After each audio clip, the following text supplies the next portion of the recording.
So maybe you don't understand what core values have to do with financial management. Let's meet a couple of friends who can help us understand.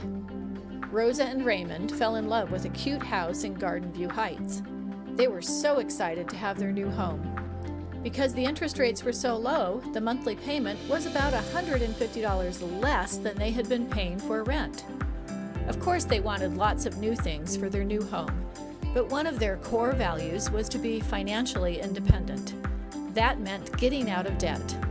So instead of spending the money they were saving every month to buy home furnishings, they decided that they would pay an extra $150 a month to the bank to reduce the amount they owed on the loan, and realized that that alone would save them nearly $70,000 in interest. That was pretty exciting, but they wanted to get out of debt completely before their kids were teenagers. They figured out that $700 extra every month would mean they could be debt-free in only 10 years. So it became a game for them to see how much money they could save.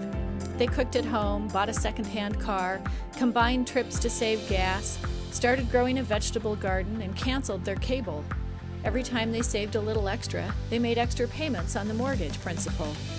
They believed that sacrificing some wants in the early years meant more years to enjoy the good things of life without being chained to a mortgage. Warren and Wilma, on the other hand, were neighbors of Rosa and Raymond. They paid the same price for their house, but Warren and Wilma had different financial goals. They loved to travel and loved to see nice things in their lives. They thought the best thing they could do with their money was to spend it, to enjoy life. They were excited at having an extra $150 a month to spend. Because they had a new home, they also wanted new furniture.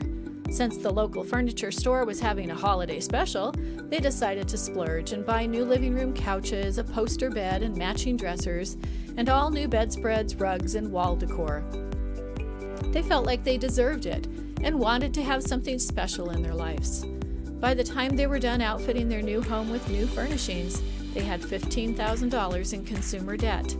The new purchases were put on their credit card, which had 19% interest.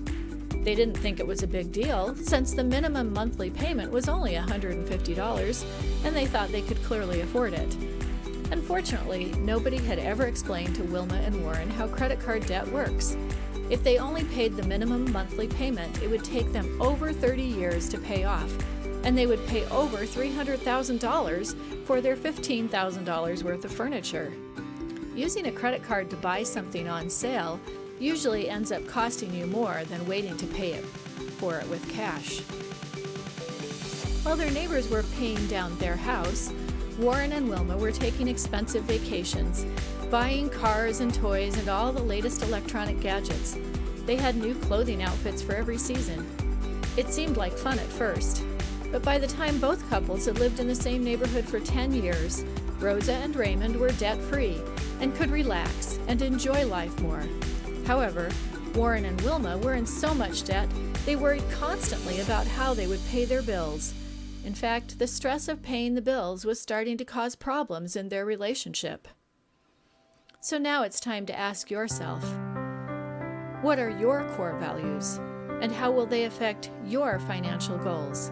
But most importantly, what are you willing to sacrifice to achieve those financial goals?